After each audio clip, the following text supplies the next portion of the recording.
ఒక్కసారి కొమ్మూరి గోల్డ్ కి కాల్ చేయండి. తాకట్లో ఉన్న మీ బంగారాన్ని విడిపించి మార్కెట్ ప్రైస్ కి వాళ్ళు కొనుక్కుని మిగతా డబ్బులు మీకు ఇచ్చేస్తారు. హాయ్, వెల్కమ్ టు మనం టీవీ. మనం టీవీ ఉన్నది మన కోసం.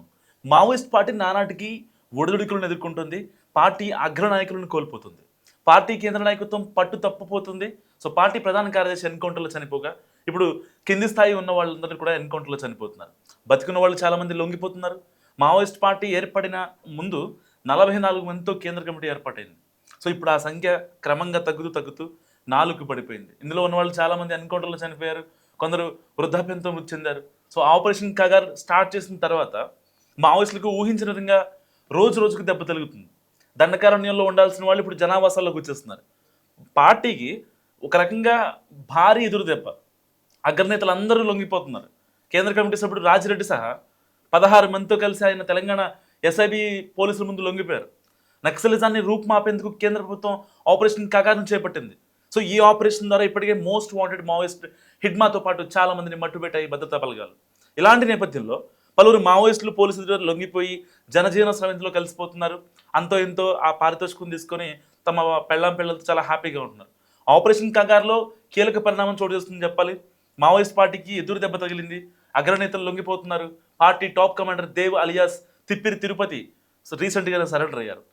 సో కేంద్ర కమిటీ సభ్యుడు రాజిరెడ్డి సహా 16 మందితో కలిసి ఆయన తెలంగాణ ఎస్ఐబి ముందు లొంగిపోయారు.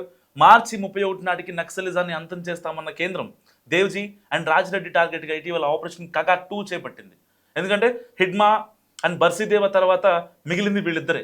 సో ఈ క్రమంలోనే వారిద్దరు లొంగిపోయారు. అండ్ దేవ్జీ అలియాస్ తిప్పిరి తిరుపతి జగిత్యాల జిల్లాలోని అంబేద్కర్ నగర్లో కోరుట్ల పట్టణానికి చెందినవాడు. అతని తండ్రి పేరు వెంకట నరసయ్య.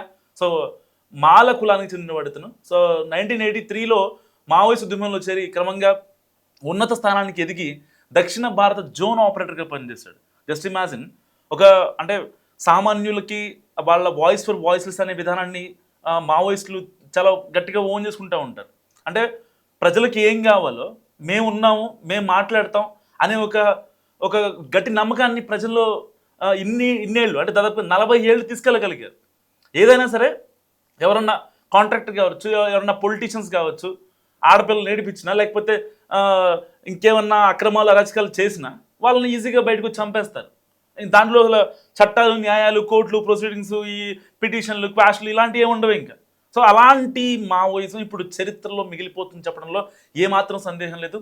సో తిరుపతి పేరు ఎన్ఐఏ మోస్ట్ వాంటెడ్ లిస్ట్లో ఉంది. అండ్ పార్టీ లోపల అతన్ని సంజీవ్, చేతన్, రమేష్, సుదర్శన్, దేవన్ అని కూడా పిలుస్తారు. అంటే ఇంటర్నల్గా ఇప్పుడు సపోజ్ ఒక మావోయిస్ట్ పార్టీ ఒక లేఖ రిలీజ్ చేస్తుంది అనుకోండి. ఫర్ ఎగ్జాంపుల్ ఆపరేషన్ వికల్ప్ అని పెట్టింది అనుకోండి. ఆపరేషన్ వికల్ప్ పేరుతో ఒక లేఖ రిలీజ్ చేస్తుంది కేంద్ర కమిటీ. సో అదే కమిటీలు ఎక్కడ ఉంటాయి, వాళ్ళ సబ్ బ్రాంచెస్ ఎక్కడేంటి, లేకపోతే వాళ్ళ హెడ్లు ఎవరు ఉన్నారు మాత్రమే మనం రివీల్ చేసుకోగలం. కానీ ఆ లేఖ ఎక్కడి నుంచి వస్తుంది ఏంటనేది ఎవరు పసిగట్టలేరు. ఎవరికి అసలు ఆ ప్రాపర్ ఇన్ఫర్మేషన్ కూడా ఉండదు. కానీ ఎవరైతే మెయిన్గా ఉంటారో లైక్ దేవ్జీ కావచ్చు, రాజిరెడ్డి కావచ్చు, అంతకుముందు హిడ్మా కావచ్చు, సో ఇలాంటి వాళ్ళ పేర్లు ఇంటర్నల్గా మారుతూ ఉంటాయి. వాళ్ళ అంటే కోడ్స్ ఉంటాయి కదా, నోటేషన్స్ ఉంటాయి కదా, దాన్ని బట్టి మారుతూ ఉంటుంది. సో అతను పార్టీ భూగర్భ సైనిక ప్రచురణ అయిన అవామీ జంగ్ని కూడా కంప్లీట్గా ప్రక్షాళన చేశాడు. అండ్ తిరుపతి సెంట్రల్ మిలిటరీ కమిషన్లో సీనియర్ సభ్యుడు. దంతెవాడలోని ఏప్రిల్ 2010లో జరిగిన మావోయిస్ట్ దాడిలో 74 మంది సెంట్రల్ రిజర్వ్ పోలీస్ ఫోర్స్ జవాన్ల హత్యకు తిరుపతి ప్రధాన సూత్రధారి అని ఇప్పటికీ పోలీసులు భావిస్తున్న పరిస్థితి. అప్పట్లో నంబాల కేశవరావు అందరికి తెలిసే ఉంటుంది, చాలా సీనియర్ మావోయిస్ట్. ఆయన స్పాట్ పెట్టాడు అంటే అయిపోవాల్సిందే. అలాంటి నంబాల కేశవరావు మరణం తర్వాత తిరుపతి కమ్యూనిస్ట్ మావోయిస్ట్ ప్రధాన కార్యదర్శిగా కూడా ఆయన నియమితులయ్యారు. అండ్ దాంట్లో కొన్ని అంటే గ్రౌండ్ లెవెల్లో సమూలంగా మార్పులు తేగలిగారు.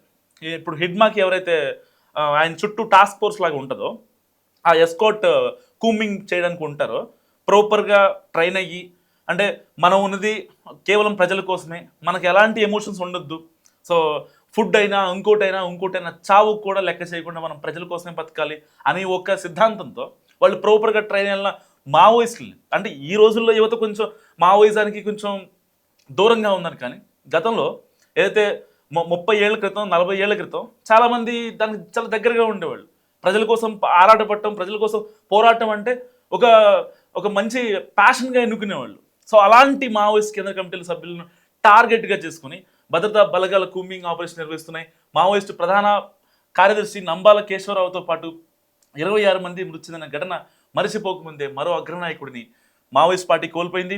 చర్చల సందర్భంగా కీలక పాత్ర పోషించిన సుధాకర్ అలియాస్ సింహాచలంని బీజాపూర్లోని నేషనల్ పార్క్ అడవుల్లో మృతి చెందారు. సో బీజాపూర్లోని నేషనల్ పార్క్ సమీపంలో జరిగిన ఎన్కౌంటర్లో సుధాకర్ మరణించినట్లు కూడా భద్రతా బలగాలు పేర్కొన్నాయి. అయితే మావోయిస్టు కేంద్ర కమిటీ సభ్యుల టార్గెట్గానే ఈ కూంబింగ్ ఆపరేషన్ చేస్తున్నట్టు కూడా ఇప్పటికే అధికారులు చెప్తున్నారు అండ్ పోలీస్ ఆఫీసర్స్ కూడా మాట్లాడుతున్న పరిస్థితి. సో ఏదేమైనప్పటికీ మావోయిస్టు కేంద్ర కమిటీ సభ్యులైన గణేష్తో పాటు సుధాకర్ మరికొంతమంది కీలక సభ్యుల సమావేశం అయ్యారని కూడా సమాచారం అందుతుంది.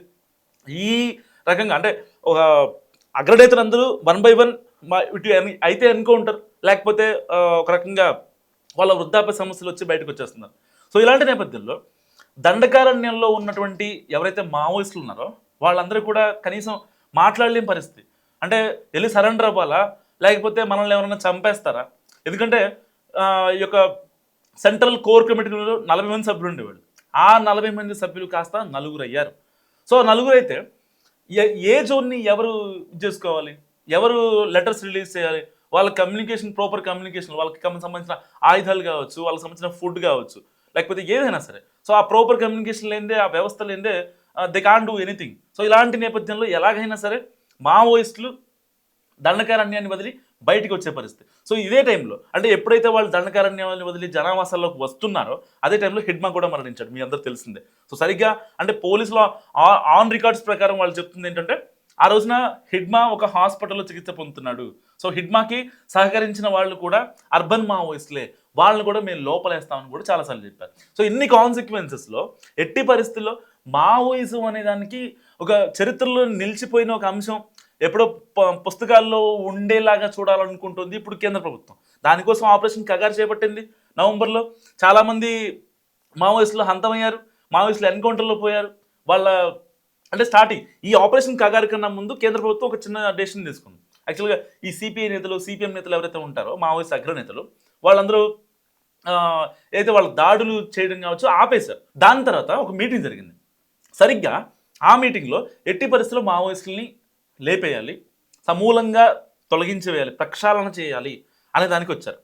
అప్పుడు వాళ్ళ ఇద్దరి మైండ్లో పుట్టింది ఆపరేషన్ కగార్. దాని తర్వాత ఆపరేషన్ కగార్ 1 అండ్ కగార్ 2. ఇప్పుడు కగార్ నడుస్తుంది. మార్చ్ 31కి ఎలాంటి మావోయిస్టు కూడా దండకారణ్యంలో ఉండకూడదు. కానీ ఇక్కడ మొత్తానికి మావోయిస్టులు వెళ్ళిపోతున్నారు, బాగానే ఉంది. కానీ అసలు ఆపరేషన్ కగార్ ముఖ్య ఉద్దేశం ఏంటి అంటే జస్ట్ ఆస్కింగ్, మీరు మస్ట్గా కామెంట్ చేసే ప్రయత్నం చేయండి. ఆపరేషన్ కగార్ 1 అయినా కగార్ 2 అయినా అసలు ముఖ్య ఉద్దేశం ఏంటి? What is the point of view of operation Kagar?